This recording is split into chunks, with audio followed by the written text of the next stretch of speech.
ಯಾವಾಗ ನಾಗಮಂಗಲದಲ್ಲಿ ಪರಿಸ್ಥಿತಿ ಈ ರೀತಿ ಆಯಿತು, ಈಗ ಮಂಡ್ಯ ಜಿಲ್ಲೆಗೆ ಹೊಸ ರೂಲ್ಸ್ ಅಂತೆ. ಗಣಪತಿ ವಿಸರ್ಜನೆಗೆ ಹೊಸ ರೂಲ್ಸ್ ಅನ್ನ ಮಾಡ್ತೀವಿ. ನೀವು ರೂಲ್ ಮಾಡಬೇಕಾಗಿರೋದು ಯಾರಿಗೆ? ಇವ್ರು ಹೇಳ್ತಾರಂತೆ, ನಾಗಮಂಗಲ ಮಾದರಿ ಗಲಭೆ ಜರುಗದಂತೆ ಕಟ್ಟೆಚ್ಚರ. ನಾಗಮಂಗಲದಲ್ಲಿ ಗಲಭೆ ಆಗಿರ್ತಕ್ಕಂಥದ್ದು ಹಿಂದೂಗಳಿಂದ ಅಲ್ಲ ಸ್ವಾಮಿ, ಅದನ್ನ ಅರ್ಥ ಮಾಡ್ಕೊಳ್ಳಿ. ನೀವು ಯಾವ ರೂಲ್ಸ್ ಮಾಡಿದ್ರು ಪೆಟ್ರೋಲ್ ಬಾಂಬ್ ಹಾಕೋರು ಹಾಕೇ ಹಾಕ್ತಾರೆ. ಜಿಲ್ಲಾಡಳಿತದಿಂದ ಹದ್ದಿನ ಕಣ್ಣಂತೆ, ಪೊಲೀಸ್ ಸರ್ಪಗಾವಲಂತೆ ಹೊಸ ರೂಲ್ಸ್ ಅಂತ. ಯಾಕೆ? ಮೆರವಣಿಗೆ ಮಾಡೋರು ಏನು ತಪ್ಪು ಮಾಡಿದ್ರು? ಅದು ಯಾರು ಕೇಳ್ತಾ ಇಲ್ಲ, ಕೇಳಿದ್ರು ಅದಕ್ಕೆ ಉತ್ತರ ಇಲ್ಲ. ಹೊಸ ರೂಲ್ಸ್ ತಂದ್ಬಿಡ್ತಾರಂತೆ.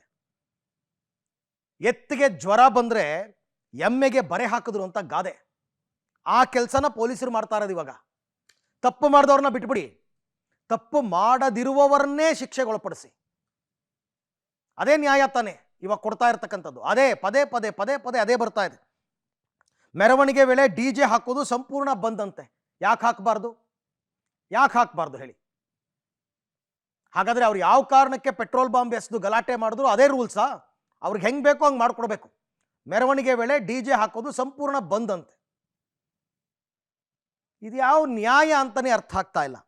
ಪೊಲೀಸರು ಸೂಚಿಸಿದ ರಸ್ತೆಯಲ್ಲೇ ಮೆರವಣಿಗೆ ಮಾಡಬೇಕು. ಇದು ಎಲ್ರಿಗೂ ಅಪ್ಲೈ ಆಗುತ್ತಾ? ಮೆರವಣಿಗೆಗೆ ಹೋಗೋರು ಎಲ್ಲರಿಗೂ,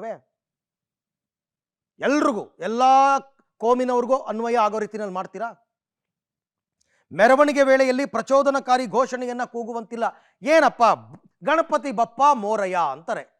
ತಪ್ಪ ಇದು? ಪ್ರಚೋದನಕಾರಿ ಹೇಳಿಕೆನಾ, ಘೋಷಣೆನಾ? ಇನ್ನೇನು ಕೂಗಬೇಕು? ಏನು ಮೌನ ಮೆರವಣಿಗೆನಾ? ಯಾರು ಸತ್ತಾಗ ಹೋಗ್ತಾರಲ್ಲ ಹಂಗೆ ಮೌನ ಮೆರವಣಿಗೆ ಮಾಡ್ಕೊಂಡು ಹೋಗ್ಬೇಕಾ? ಅಸಭ್ಯ ವರ್ತನೆ ತೋರಿದ್ರೆ ಕೇಸು, ಕ್ರಮ, ಕಟ್ಟಿಟ್ಟು ಬುತ್ತಿ. ಆಯ್ತು, ಆ ಥರ ಮಾಡಿ. ಅತೀ ದೊಡ್ಡ ದೊಡ್ಡ ಪಟಾಕಿಗಳನ್ನು ಸಿಡಿಸುವಂತಿಲ್ಲ. ಇಂತಿಷ್ಟು ದಿನಗಳ ಒಳಗೆ ಗಣಪತಿ ವಿಸರ್ಜನೆ ಆಗಬೇಕು. ಇವೆಲ್ಲ ಮಂಡ್ಯ ಜಿಲ್ಲಾಡಳಿತದಿಂದ ಹಿಂದೆ ಅಧಿಕೃತ ಆದೇಶ ಸಾಧ್ಯತೆ ಅಂತ. ಇದು ಗಣಪತಿ ಹಬ್ಬಕ್ಕೆ ಮಾತ್ರ ಸೀಮಿತನ? ಎಲ್ಲ ಹಬ್ಬಗಳಿಗೂ, ಎಲ್ಲ ಕೋಮಿನ ಹಬ್ಬಗಳಿಗೂ ಸೀಮಿತನ? ಅನ್ವಯ ಆಗುತ್ತಾ? ಈಗ ಸೋಮವಾರ ಇದೆ ಅವ್ರದ್ದೊಂದು ಹಬ್ಬ, ಅವತ್ತಿಗೂ ಇದು ಅನ್ವಯ ಆಗಬೇಕು.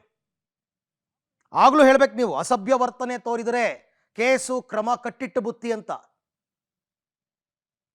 ಒಬ್ಬರಿಗೆ ಮಾತ್ರ, ಒಂದು ಕೋಮಿನವ್ರಿಗೆ ಮಾತ್ರ ರೂಲ್ಸ್ ಅದು. ಹಾಗಾದ್ರೆ ಏನೋ ಗಲಾಟೆ ಆಯಿತು ಅನ್ನೋ ಕಾರಣಕ್ಕೋಸ್ಕರನ ಆಯಿತು. ಇದೇ ಥರ ಹಿಂಗೆ ಮುಂದುವರೆದ್ರೆ ಮುಂದಿನ ದಿವಸದಲ್ಲಿ ಇವ್ರು ಏನು ಹೇಳ್ತಾರೆ ಗೊತ್ತಾ? ಗಣಪತಿನೇ ಕೂರ್ಸಂಗಿಲ್ಲ ಅಂದ್ಬಿಡ್ತಾರೆ. ಕೂರ್ಸಂಗಿಲ್ಲ ಅಷ್ಟೇ. ಗಣಪತಿ ಕೂರ್ಸಿದ್ರೆ ತಾನೇ ನೀವು ವಿಸರ್ಜನೆ ಮಾಡಬೇಕು, ಮೆರವಣಿಗೆ ಹೋಗಬೇಕು, DJ ಹಾಕಬೇಕು. ಕೂರ್ಸಂಗಿಲ್ಲ ಅಂತ ಮಾಡ್ಬಿಡಿ ರೂಲ್ಸ್ ಹೊತ್ಲಾಗೆ. ಮಂಡ್ಯ ಜಿಲ್ಲೆಯಾದ್ಯಂತ ಯಾರೂ ಸಾರ್ವಜನಿಕ ಗಣೇಶಗಳನ್ನು ಪ್ರತಿಷ್ಠಾಪನೆ ಮಾಡುವಂತಿಲ್ಲ ಮುಂದಿನ ವರ್ಷದಿಂದ. ಇದೇನು ಆಶ್ಚರ್ಯ ಏನಲ್ಲ ನನಗೆ ಈ ಥರ ಹೇಳಿದ್ರೆ. ಸರ್ಕಾರನೇ ಈ ಥರ ರೂಲ್ಸ್ ಮಾಡಿದ್ರೂ ಆಶ್ಚರ್ಯ ಇಲ್ಲ.